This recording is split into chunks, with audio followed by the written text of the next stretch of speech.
So now you see this topic is called as cohesion self-organizing feature maps. So this cohesion self-organizing feature maps we can also called SOM, okay, because supervision not required self-organizing maps. So it was developed by cohesion in 1982. SOM learn on their own through unsupervised competitive learning.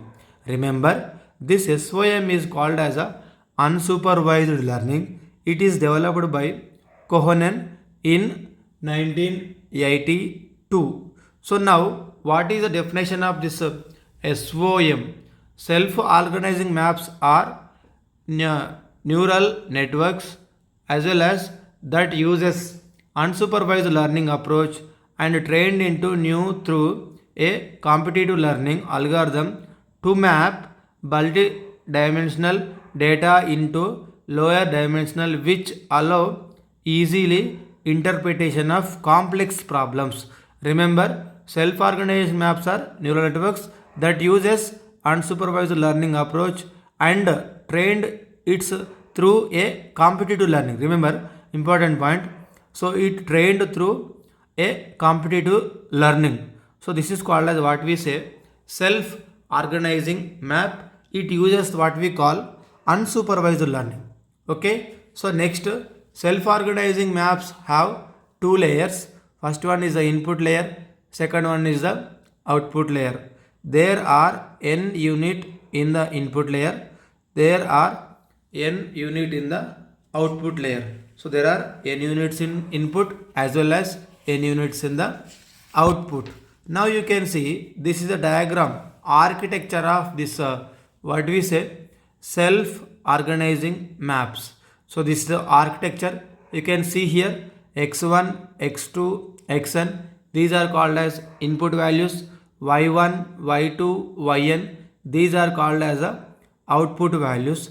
Architecture of self-organizing maps. W11. This is the distance between x1 and y1. x2, y1. W2, 1. So the distance between x2 and y2 is W22. So similarly, xn. The distance between xn and yn is wn1. The distance between xn and ym is wn1. So this is called as what we say architecture of self-organizing maps. So now you can see what is the algorithm belongs to self-organizing map. First one you see initialization, second one is the sampling, third one is the matching. So what is initialization? Choose random values for initial values, weights wij. Sampling, it take a sampling training input vector x, x1, x2 so on up to xn from the input layer. So matching means finding the winning neuron from the output layer. So initialization means we are going to choose the random value.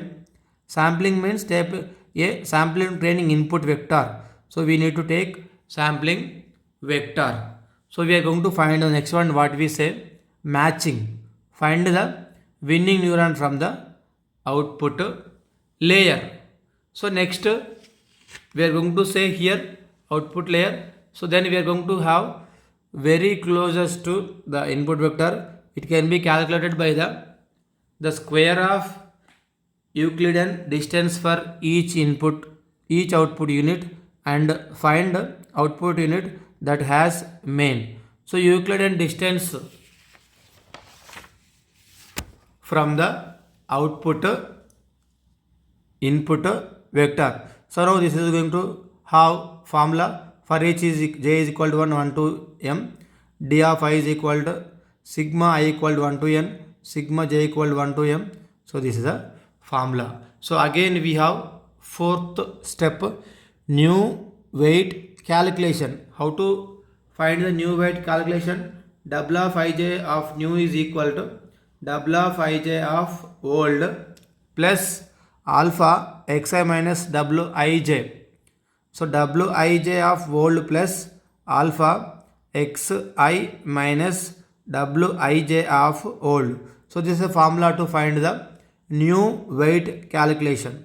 Now continuation. Repeat step 2 and step 4 until the weights updation is negative. New weights are similar to the old weights or feature map stop changing. So remember the feature map. This is what we say SOM.